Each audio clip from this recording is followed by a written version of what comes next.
Good evening. Welcome to South Asia Newsline. I'm Nidhi Taneja. Here are the top stories we are tracking for you on Tuesday, the 19th of July.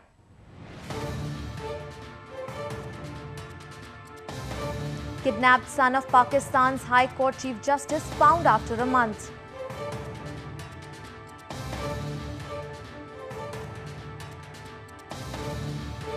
"69th Martyrs' Day marked in Myanmar.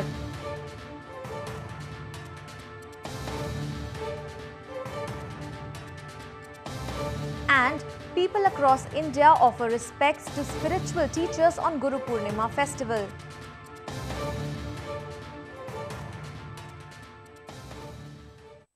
And now for all the details. First batch of Indian school students and officials who were in Turkey to take part in World School Gymnasiad returned home safely on Tuesday morning. The sports event was held between 11th and 18th July at Trabzon in Turkey.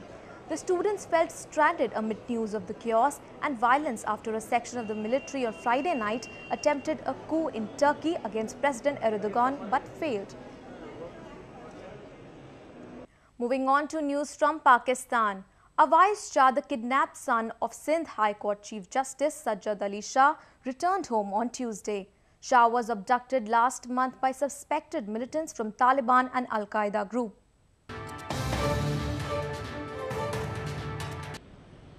The kidnapped son of a senior Pakistani judge reunited with his family in Karachi after the army rescued him from Taliban captors. Authorities said that Shah was found in the back seat of a car in a town bordering the northwestern tribal areas. He was bound in chains with his mouth taped shut and wearing an all-enveloping burqa to hide his identity. रात को 3 बजे मुझे general Rahil शरीफ साहब का phone आया और उन्होंने मुझे कहा कि आपका बेटा हमने रिकवर कर लिया। वो पर्सनली मॉनिटर कर रहे थे उस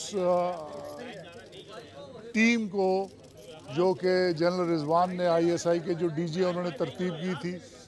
तो मुझे उन्होंने कहा राहिल शरीफ साहब ने कि मिल गया बच्चा और इंशाअल्लाह अल अजीज़ हम उसको पहुंचाने का बंदोबस्त कर। 3 terrorists were said to have been killed in the rescue operation. At the time of his kidnap, police suspected the group involved intended to use him as a bargaining chip in negotiations to free imprisoned Islamist militants. Kidnappings by criminal gangs or militants are common in Pakistan and particularly in Karachi, a teeming metropolis of 20 million people plagued by political, ethnic and religious violence. Parents of slain Pakistan's internet sensation Qandeel Baloch and cleric Mufti Abdul Qawi has been included into her murder investigation. Baloch was killed by her brother Mohammad Wasim in an apparent case of honor killing.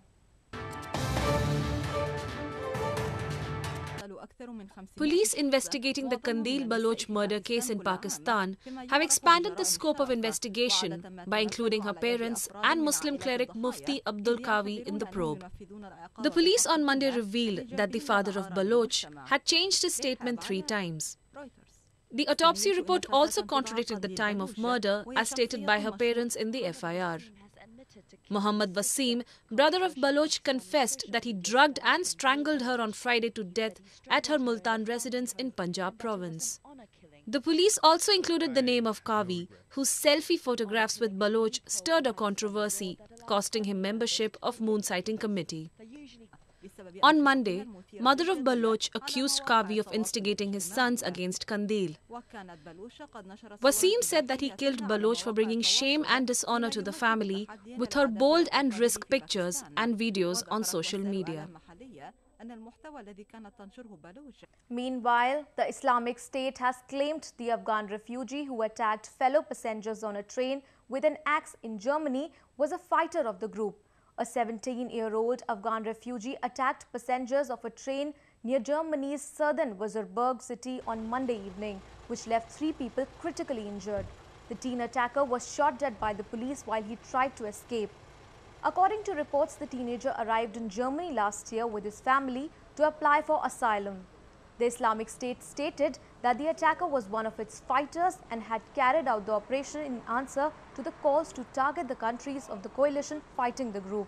Germany welcomed about 1 million refugees in 2015, including thousands of unaccompanied minors. Many were fleeing war in countries including Afghanistan, Syria and Iraq. Moving on to news from Nepal. Reiterating their stance of not supporting the KP Sharma Oli-led government in the upcoming floor test on 21st July, the Federal Alliance, however, stated that it has not yet decided whether to be a part of the Maoist party-led government. A report.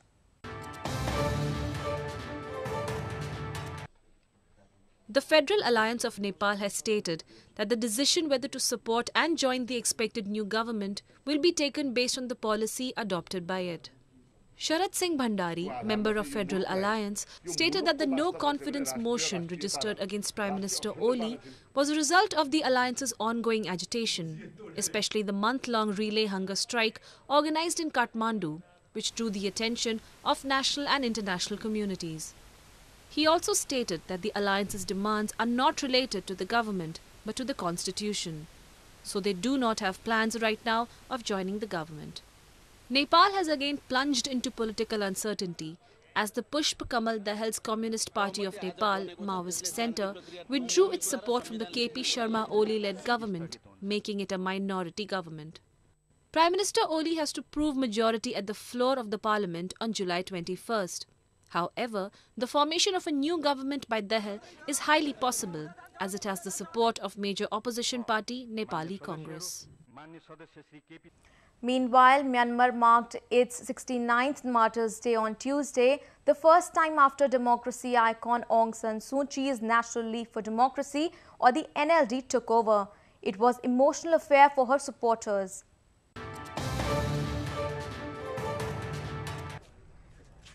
Myanmar commemorated its 69th Martyrs' Day on Tuesday as Aung San Suu Kyi paid her respects at the Martyrs' Mausoleum.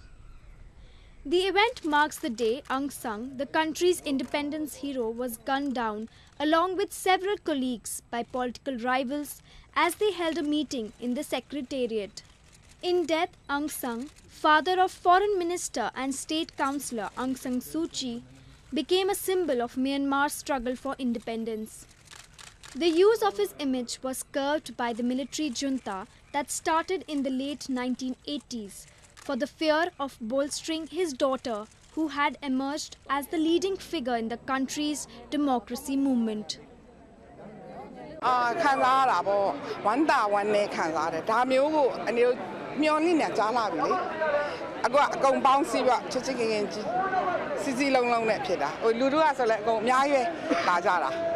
Suu Kyi, whose National League for Democracy won the November 2015 election in a landslide, attended a ceremony at the Martyrs' Mausoleum to pay homage to those fallen. People across India celebrated Guru Purnima, a festival devoted to teachers. On this day, the followers expressed gratitude to their teachers and spiritual leaders.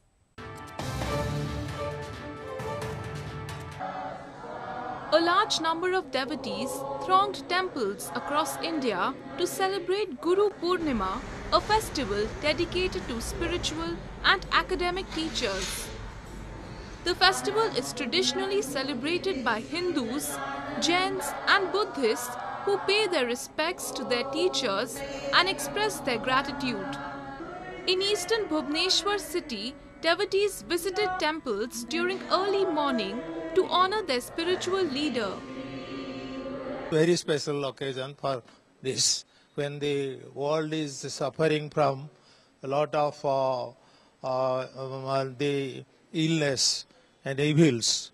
So to celebrate the advice of Guru, the words of Guru, is very, very important, especially in this Kali Yuga. The festival involves a series of rituals where statues of deities are bathed, decked with bright clothes and adorned. In the western Nagpur city, people in large numbers visited a temple dedicated to Sai Baba, an influential spiritual master. हमारे जीवन में उनके लिए बहुत बड़ा स्थान है, क्योंकि हमारे जो गुरु हैं उनके पास पहुंच नहीं सकते, इसलिए हम इनको गुरु मानते। इनके यहाँ हर साल आते हम गुरु के लिए, इनसे प्रार्थना करते कि आगे की हमारी स्वास्थ्य की कामना मांगते रहते हमेशा हम। Guru Purnima is celebrated in India and Nepal on a full moon day in the Hindu month of Asad. It is a part of an age-old tradition celebrated on the birth anniversary of the ancient Hindu sage Vyas, who is said to have compiled the epic Mahabharata. The Indian subcontinent has an abundance of cultures and traditions that reflect its ancient heritage. With a number of historical places, India's western Rajasthan is one of the most popular tourist destinations.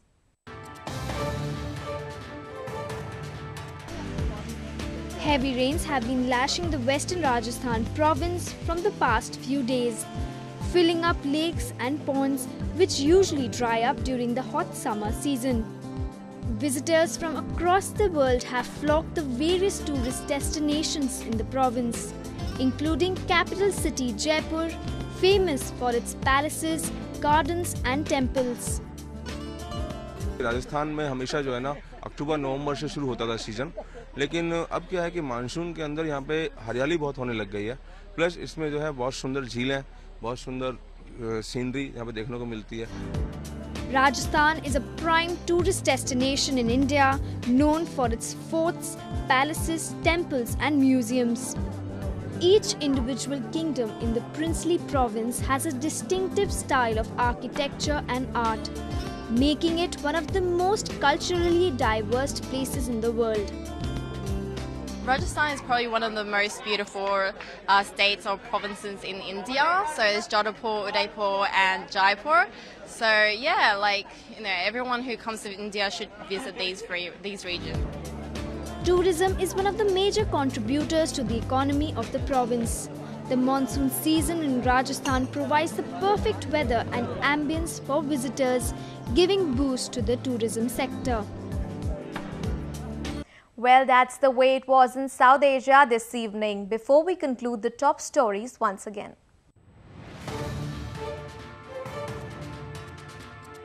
Kidnapped son of Pakistan's High Court Chief Justice found after a month.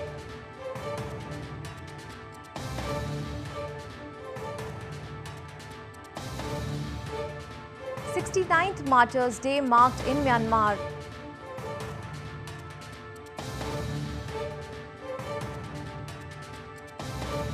And people across India offer respects to spiritual teachers on Guru Purnima festival.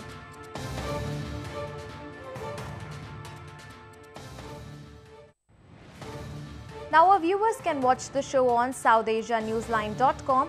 You can also visit us on Facebook.com/SAsiaNewsline and follow us on Twitter @SAsiaNewsline. That's all in tonight's edition. We'll see you same time tomorrow. Good night.